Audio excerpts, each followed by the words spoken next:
Yes, Oh, sir. sinasabi nyo, finake niya yung kanyang kwan.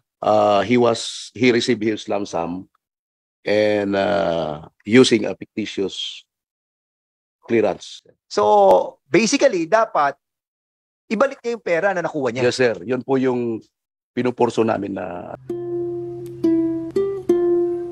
Mr. Chair, at the outset, I would like to laud Gerald Torre for placing the organizational interest over and above his personal interest by resigning from his post because of the flack that the organization is receiving.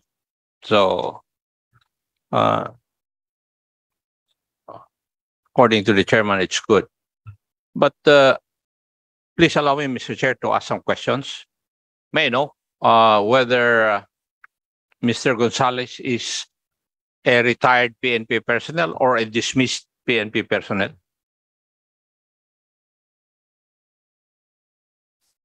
Who would be able to answer that? Kasi kanina, retired, dismissed. So may I know whether Mr. Gonzales is a retired PNP personnel or a dismissed PNP personnel? He was dismissed, sir. He was dismissed. Yes, sir. I would like to, I have here on record, he was dismissed when?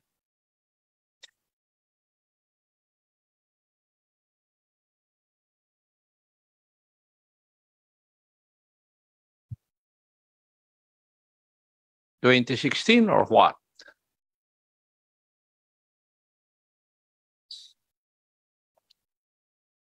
(2018), sir. 2018. So dun siya na-dismissed. But he never retired or he never was retired.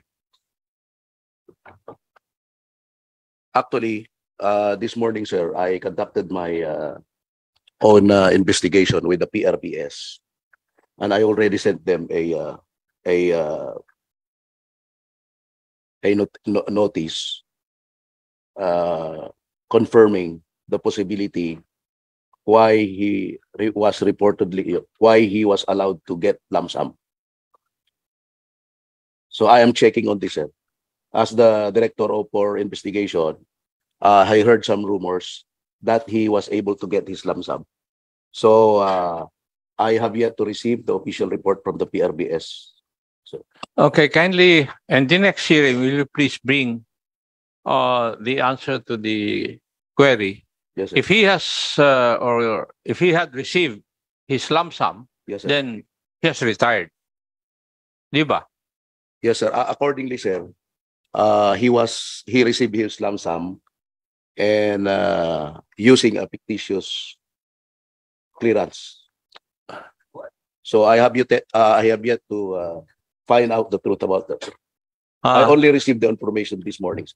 Kaya nga, sa susunod na hearing natin, could you please furnish this committee all the information regarding whether Mr. Gonzales has been retired or has been dismissed?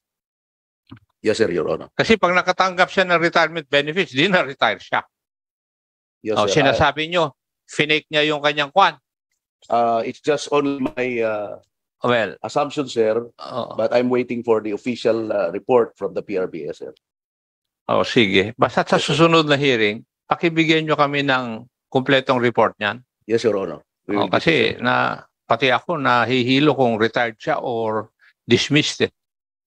Yes, sir. I was also looking at his PAIS database. Thank you. Yes, sir, this morning. Meron lang akong nabasa dito that was submitted to us by Attorney Fortuna, no? With regards to doon kay Willie Gonzales, na nagkaroon pala ng decision on July 24, 2006 na dismiss siya. And thereafter, nag-MR siya noong 2012. Nung mag-MR siya ng 2012, nag-decide ang yes, one rank lower. Ang tanong ko doon, paano yung kanyang after reaching the age of 56? So magkano totally nakuha niya? Buo nakuha niya?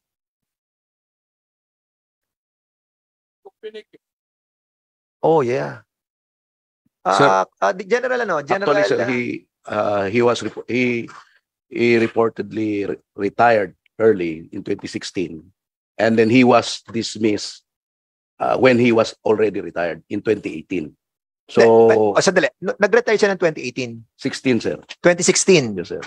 And then he was able to get his retirement, Yes, sir. Reportedly, yun po yung pinapacheck ko ngayon, sir, that he got his lump sum. pero hindi fictitious dahil nakuha niya yung kanyang lump sum Yes, using his the same name. Yes, sir.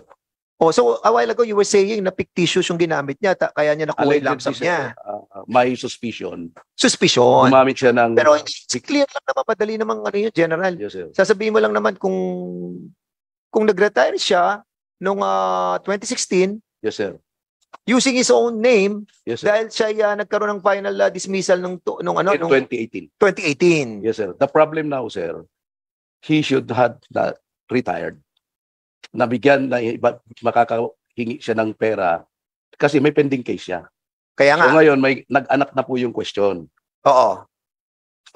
Yun So po in yung other words, inimbestigahan namin, sir. Basically, General, ang sinasabi mo dito, so nabigay yung lump sum Yes, sir. na kanyang retirement, tapos nagkaroon ng decision ng 2018 about the dismissal niya. Dismissal niya of So- the previous case, sir. So, basically, dapat ibalik niya yung pera na nakuha niya. Yes, sir. Yun po yung pinupurso namin na sir. Ayan.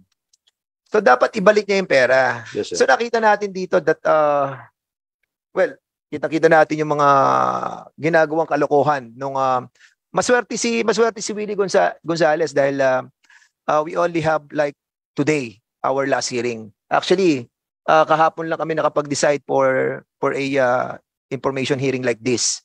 Pero this will set a reminder to all our yung mga citizenry natin that wanted to commit yung mga may mga criminal minds, ang taong bayan nakatutok po sa inyo. Nakatutok ang ating mga netizen and even our mga hindi naman vlogger lahat yan Kumbaga, nagkataon lang nakita lang nila yung crime kinunan nila ito nga in a while Congressman Bosita will be showing again gana naman road rage na naman yan, altercation. Actually, ang nakikita lang natin is one of those thousands na mga crimes that were committed by those people na alam natin may mga ganitong klaseng pag-iisip.